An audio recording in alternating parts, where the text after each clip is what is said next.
అనే సంగతులు నేను జ్ఞాపకం చేస్తున్నాను. బైబిల్లో మత్తయి సువార్త 23:12లో యేసయ్య చెప్పాడు, తను తాను హెచ్చించుకునేవాడు తగ్గించబడును, తను తాను తగ్గించుకునేవాడు హెచ్చబడు అనే వాక్యం మనం చాలాసార్లు విని ఉంటాం. వినయముగా ఉండేవారిని దేవుడు హెచ్చిస్తాడు, గర్విష్ఠులను ఆయన తగ్గిస్తాడు అనే సంగతి మనము గమనించాలి. ఈ హ్యూమిలిటీ అనే పదానికి మరొక అర్థం ఏంటనగా నమ్రత. మరొక డిక్షనరీలో నమ్రత. విధేయత అనే పదానికి ఒబీడియన్స్ అనే పదాన్ని నమ్రత, విధేయత, మర్యాదగా ప్రవర్తించటం, విధేయత కనపరచటం, నమ్రతగా ఉండటం, వినయంగా ఉండటం, ఇది అహంకారం, గర్వం లేని ఉత్తమ ప్రవర్తన, ఉత్తమమైనటువంటి ప్రవర్తనను సూచిస్తుంది. ఏంటి? మర్యాదగా ఉండటం, నమ్రతగా ఉండటం, వినయంగా ఉండటం, తగ్గించుకోవటం, విధేయత కలిగి ఉండటం, ఇవి అహంకారం, గర్వం లేని మంచి ఉత్తమమైన ప్రవర్తన సూచిస్తుంది. తను తాను తక్కువగా అంచనా వేసుకోకుండా ఇతరులను గౌరవిస్తూ ఉన్నతమైన వ్యక్తిత్వాన్ని కలిగి ఉండటమే నిజమైనటువంటి తగ్గింపు, వినయము, విధేయత. నిజమైన అర్థం, వినము యొక్క ముఖ్య అర్థాలు. నెంబర్ 1, నిజమైన అర్థం ఏంటనగా అహంకారాన్ని, ఆడంబరహితమైనటువంటి మనోనిశ్చలత కలిగి ఉండడం, అహంకారం ఉన్న దాన్ని విడిచిపెట్టడం. రెండవది, ఇతరులు గౌరవ మర్యాదగా మరియు వినయంతో ఇతరుల పట్ల గౌరవంగాను, అమర్యాదగా కాదు, మర్యాదగా మరియు వినయముతో ప్రవర్తించటం.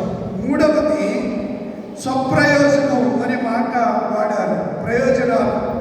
వినయం వల్ల కొత్త విషయాలు తెలుస్తాయి, విజ్ఞానం పెరుగుతుంది, మరి అనుకున్న లక్ష్యాన్ని సాధించి అందరి చేత ప్రశంసించబడుతూ ఉంటాం. అతి వినయం ధూర్త లక్షణం.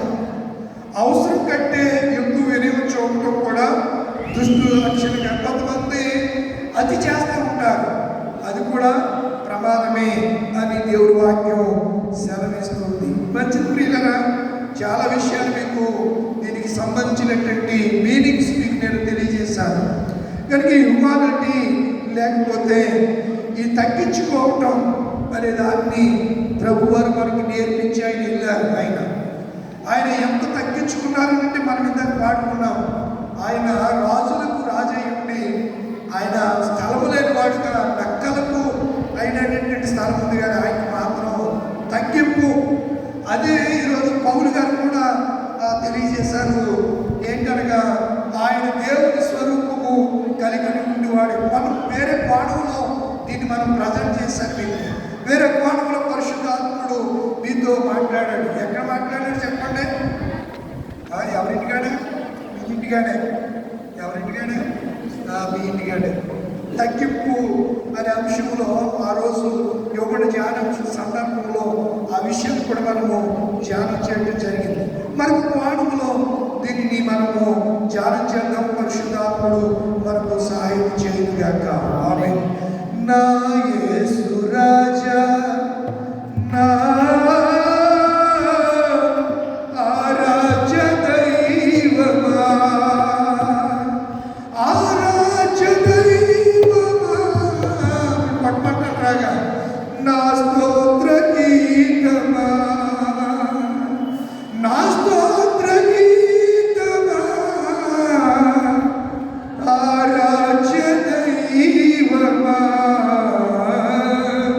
నా యేసు రాజా, రాజా, రాజా, రాజా.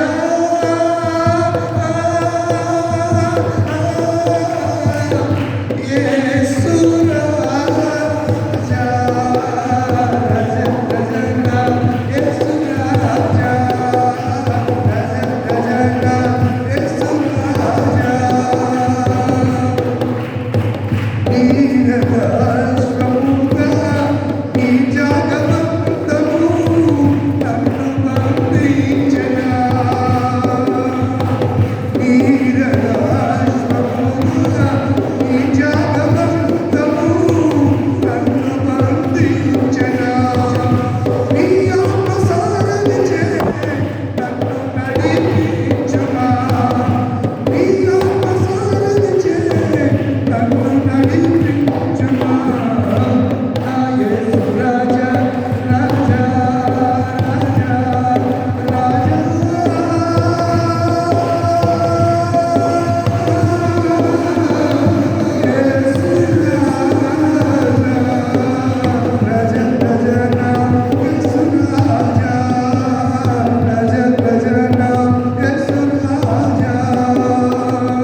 ఎందుకు వాడి చెప్పండి.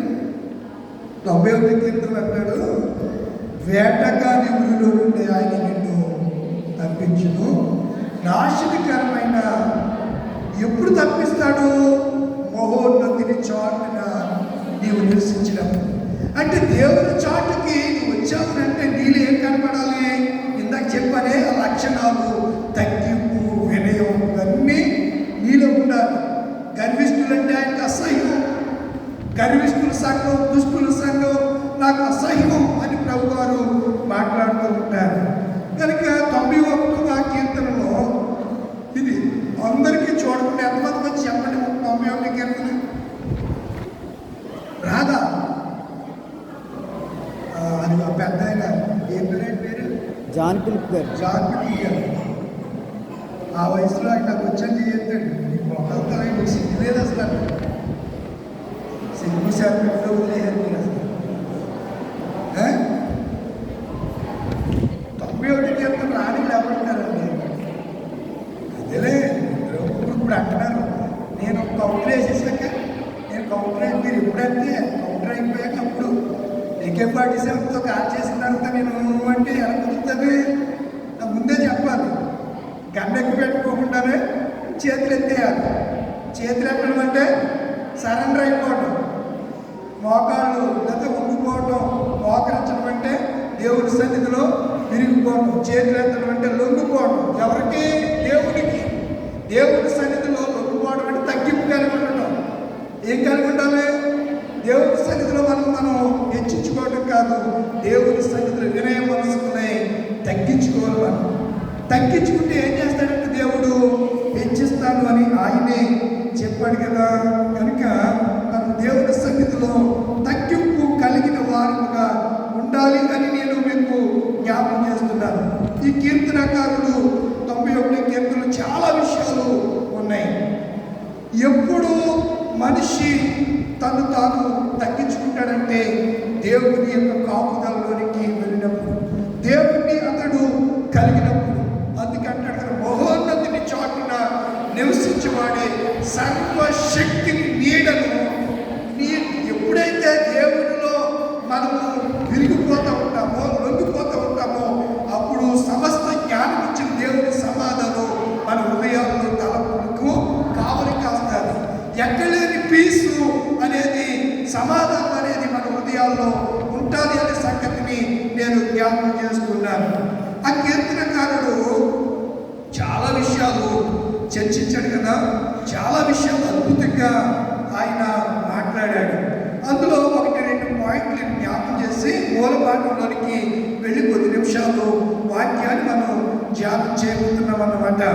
కనుక నా ప్రియమైనటువంటి దేవుని పిల్లలారా, 91వ కీర్తన ఇది మోషే రాశాడు అని చాలామంది వాదన. 2 కీర్తనలో మోషే గారే రాశారని అంటారు, కానీ ఎవరు రాశారో సరైనటువంటి ఆధారం మాత్రం నాకు ఎక్కడ దొరకలేదు. మీకు తెలుసా ఎవరు రాశారు? చెప్పడం మనం తెలుసుకుంటున్నా.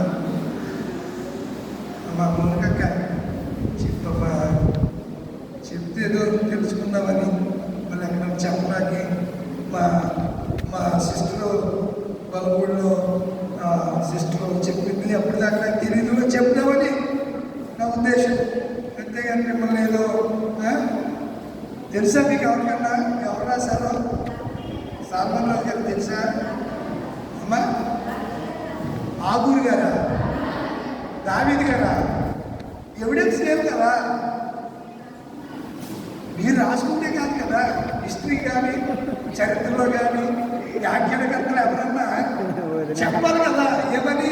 ఇది దావీదు గారు రాశారని చెప్పాలి, ఇది దావీదు గారు రాశారని చెప్పాలి. చాలామంది వెలుగుచ్చినటువంటి విషయం ఏంటంటే మోషే గారు రాశారని ఒక తాత్పర్యం కలిగి ఉన్నారు, కానీ అది ఎంతవరకు కరెక్ట్ నాకు మాత్రం తెలియదు. మీకు తెలిస్తే మంచిది. దేవునికి స్తోత్రం కలుగును గాక. ఆమేన్. ఇక్కడ మహోన్నతిని చాటున అని చెప్పి వేటగాని ఉరిలో నుండి